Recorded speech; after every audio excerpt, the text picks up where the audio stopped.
All right, guys, welcome back to the shack. And I've been away for a little while on the kind of one-on-one videos. I did have Steve down the other day for the live, but I've just been trying to get caught up on some stuff, guys. As you know, grass is growing again. The yard's got to be maintained, and unfortunately for me, I don't have a lawn service. This guy is the lawn service, and so I've been spending a lot of time cutting grass, and the lawnmower is not wanting to cooperate with me, so I've had to make a couple of trips to the parts store for that, and that's a whole other ball of wax. But anyway, guys, I've been turning out orders as well, and just like tonight, I've got the Acer over here firing out some more of those 30-inch letters that I told you guys about, and I keep getting orders for those. I've got 3 more I've got to cut out tonight, and I also have a large order for my friend May May that I'm working on that I've got to get done. But the dilemma I have tonight is that every job I've got requires the big machine. So the smaller machines, I had a couple of small jobs I did last night. I put the Atom stack to work, and I put my original enclosure to work as well. So last night I was running 3 machines. Tonight I would love to be running 3 machines, but unfortunately they're all jobs that require the 30 plus inch workspace, and so that's not going to work. But I've had a lot of questions. People have been asking me about different machines, and so tonight I felt like, since had to be here to babysit the machines, I'd take a minute to just kind of go over some stuff that I've kind of come across in my testing of different machines, and been a few people questioning my preference of machines for different jobs. And so I want to kind of go over a few reasons and a few things that I think you should consider when selecting a machine, and kind of along with that explain to you why I select the machines that I do. So stick around.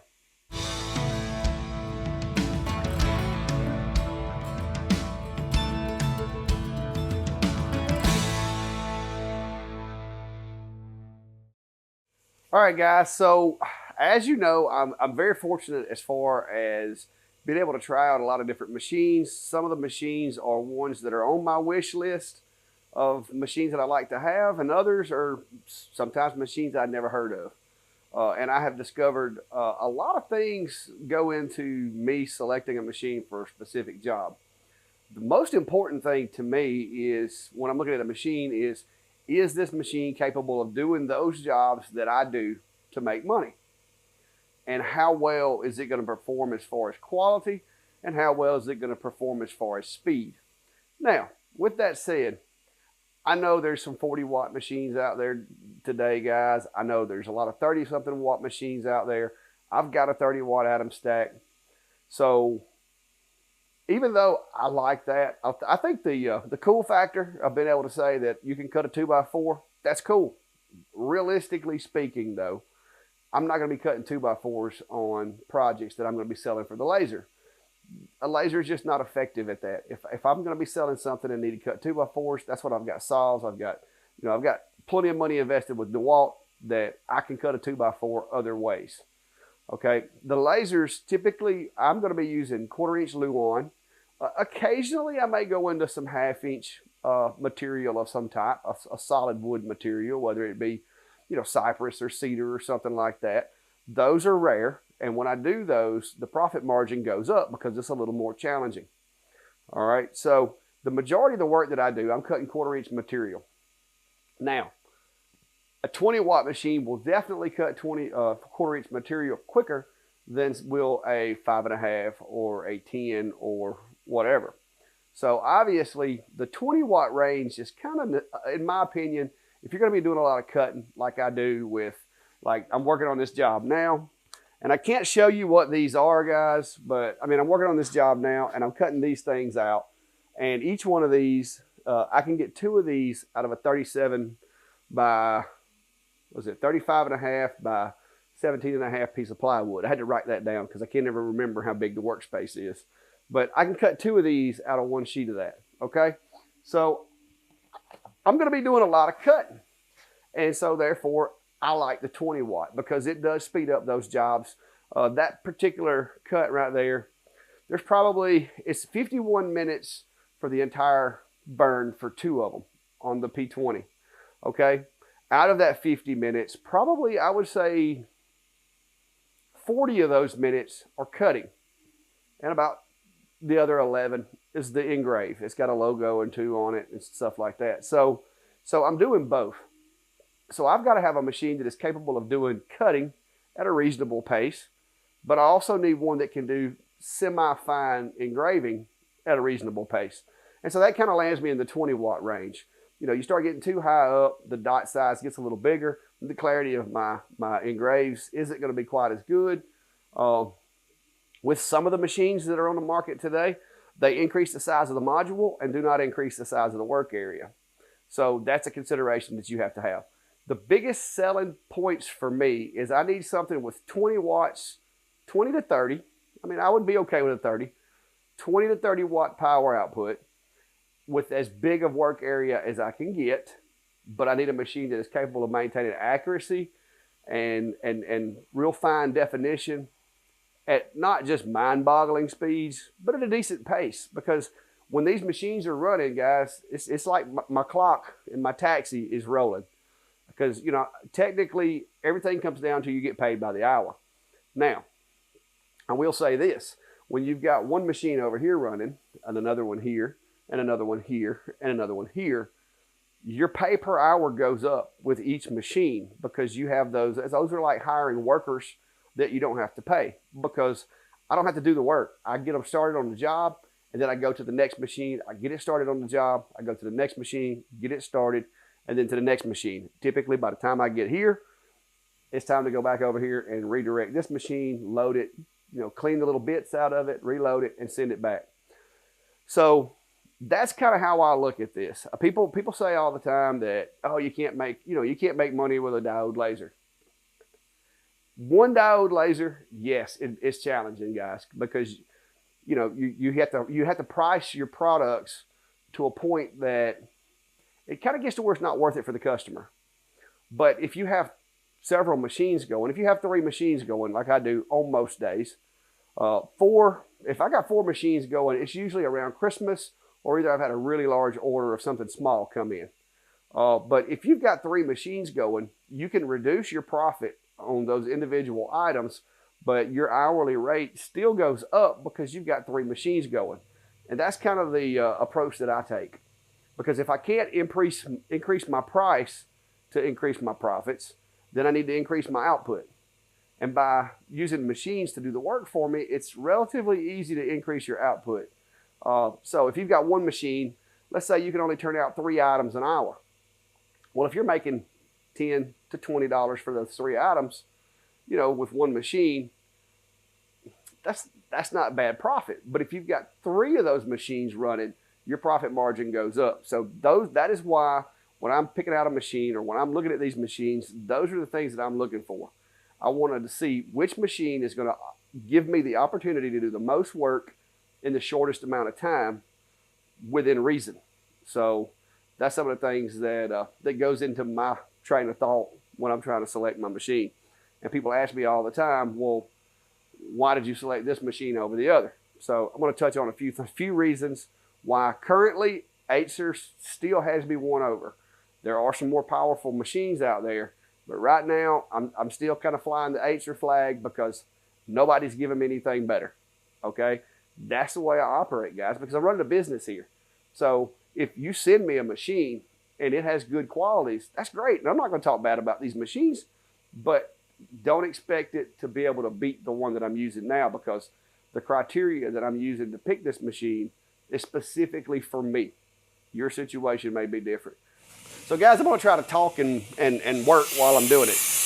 This is one of the reasons why this machine to me is irreplaceable. What other machine in this shop can do this? And I have been turning these things out for about a week now. I've been getting a lot of calls for these. And, you know, this isn't like, you know, the job of the century or anything, but you do enough of these, it adds up. And so I've got 3 of them to do tonight. And I can't do this with any other machine in the shop because of the workspace limitations. So let me close the enclosure and kind of quieten it down a little bit where we can talk.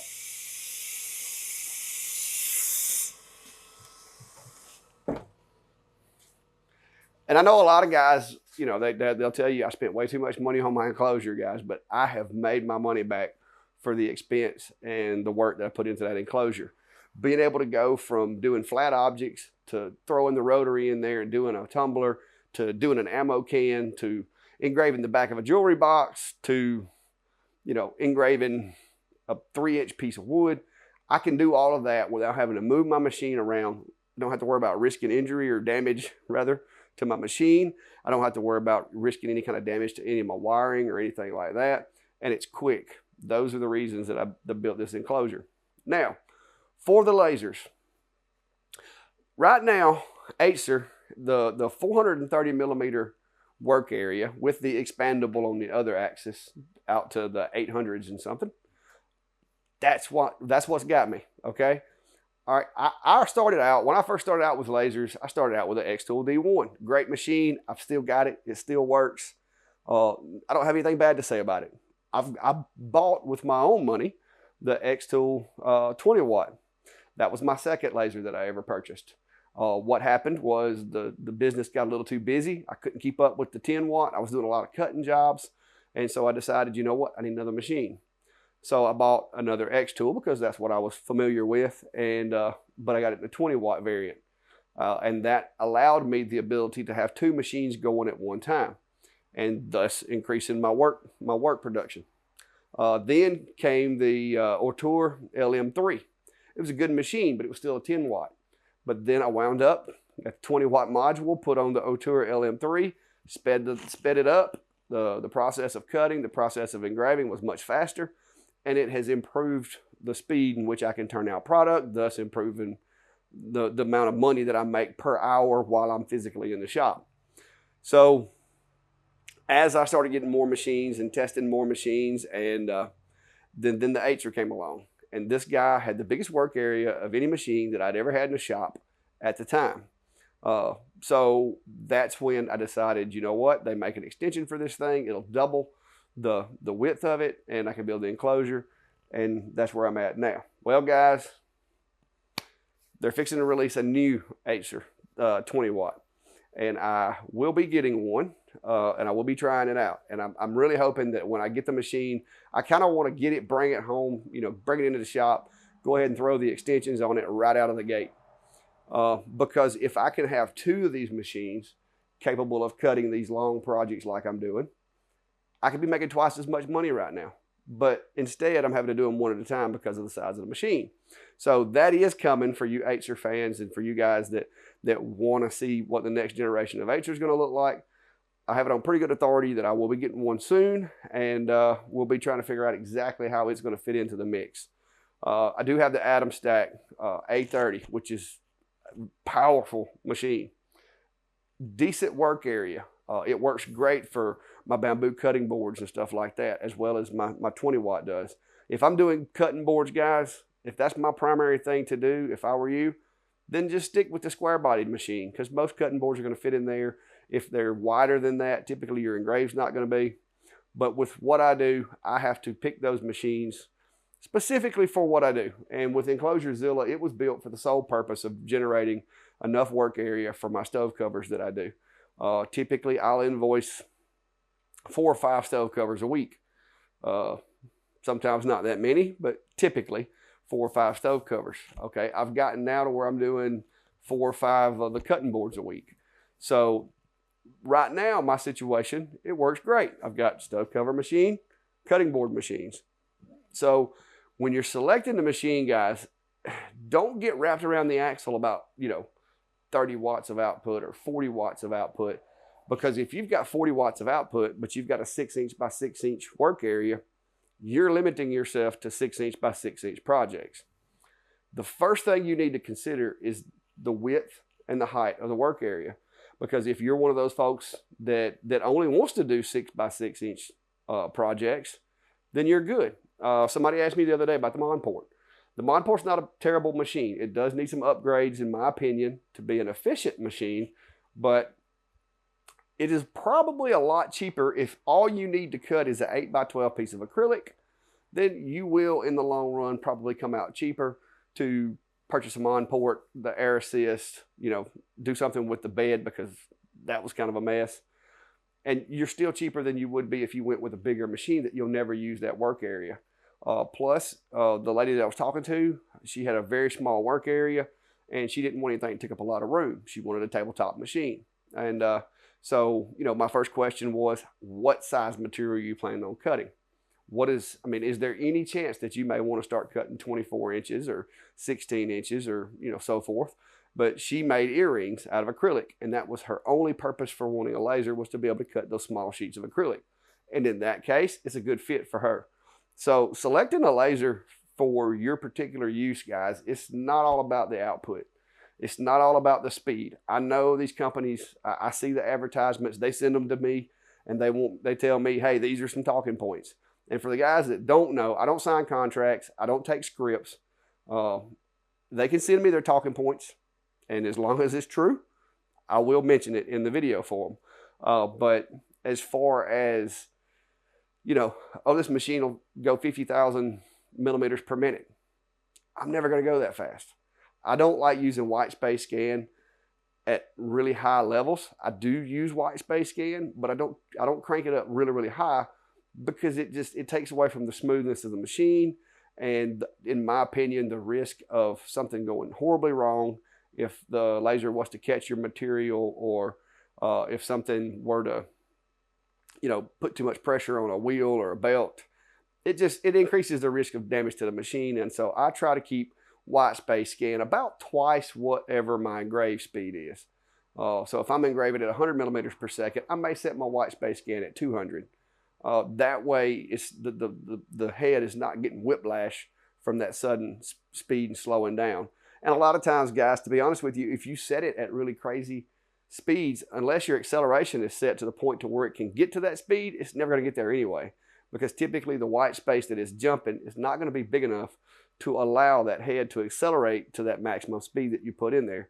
And if it does, that's when you're going to start, possibly having the jerking and the moving around and undue stress on some of the working parts of the machine.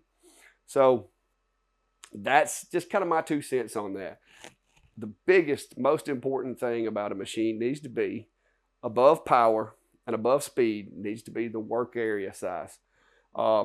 Acer, Niji, a few of these other companies, they've broken that barrier of 400 by 400. And I think that's a good thing. I look for the next generation of machines, hopefully, if I'm fortunate, to start getting away from 400 by 400. I'm thinking we're probably fixing to start seeing 500 by 500 being the norm within the next, I'm going to say probably within the next 6 months to a year maybe. Because the way to get yourself in more shops is to have more capability. And so the bigger the work area, the better the capability. And I think that is why Acer has came out. And I think that's why they've kind of went to the front of the pack as far as I'm concerned.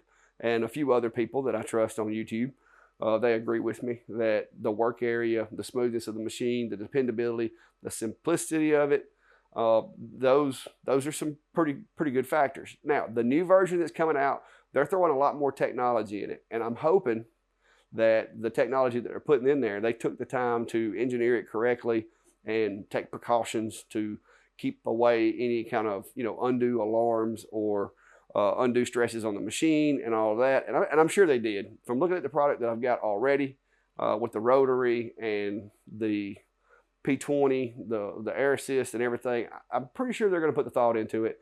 So that's why I'm confident enough in the machine that I would order the extensions right out of the gate. But I checked today, and as of today, I still can't order a set of extensions for it. So we're just going to hope that they don't drag their feet on that, because I do think it's going to wind up changing the whole dynamic of the Clack Shack.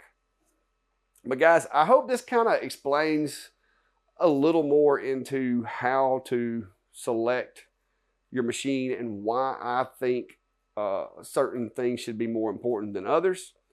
If you're doing tumblers, if tumblers is your game and that's all you do, 400 by 400 is all you need. So that's, that's not a concern for you. You could even go with a smaller machine. But you need to consider that before power.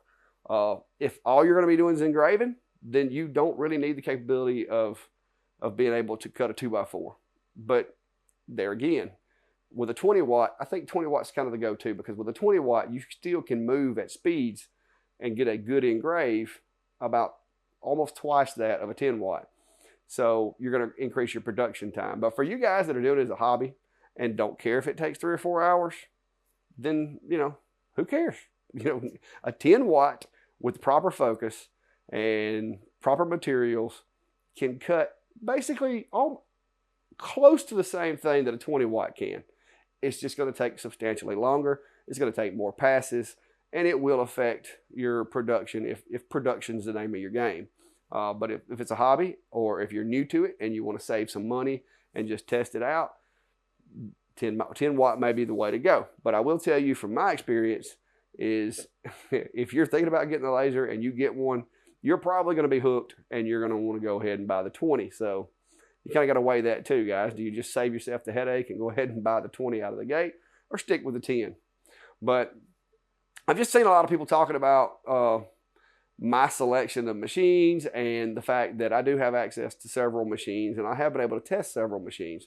And some people were questioning exactly why I went with the Acer and why the Acer is kind of dominating the scene here at the Clack Shack. And that's it, guys. It all comes down to adequate power. It's not the most powerful machine I've got. It has adequate power. It works well. It's dependable.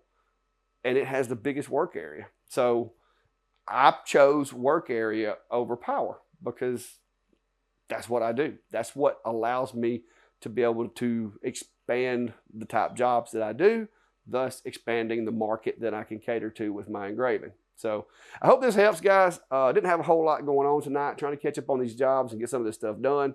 But that was one of those things that had been going through my head this week, and I had a lot of people asking me.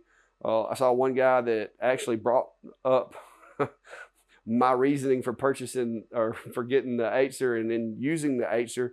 He brought that up in a video on his channel, and it got me to thinking, you know, people really didn't understand why I did that. A lot of people thought I was crazy and questioned my judgment. You know, spending so much money on an enclosure, you could have just got a CO2. Yeah, probably, maybe. No, I don't think so. Not with one with a 37-inch workspace. I don't see that happening for what I've got invested in this. But, you know, I guess some people's logic would go the other way. But this machine is just as capable of doing whatever I need to do as a CO2 would be, and it doesn't take up as much room. So that's my logic. And, you know, Clack logic may not be the right logic all the time, but it works for me, guys. I'm making money. I'm off of my hobby, because this is technically my hobby. I make money off of it. I stay busy. I enjoy it. And I can work on this machine a lot easier than I can a CO2. So I'm happy. So far, I haven't had to work on it, but in the event that it needs it, it is a lot less moving parts to have to fool with. So I hope this helps, guys. Probably not going to be one of my better videos for some of you guys, but it's out there. Now you know the answer to the question. So until next time, guys, if you haven't already, hit the subscribe button, hit the little bell, notifications. Go on over to Facebook, check out my Facebook page. And don't forget Sunday Night Lives, me and Steve. I don't know if we're going to be able to do it this Sunday. He's going to be a little out of pocket, but we're hoping to be able to. But Sunday Night Live, 7 p.m. Central on Sunday nights. Pretty much anything lasers, you know, me messing with Steve, Steve messing with me, all of you guys picking on me, you know. It's a fun time. We learn a lot. We share some information. So come check that out if you don't have plans Sunday night. But till next time, guys, be safe and have a good day.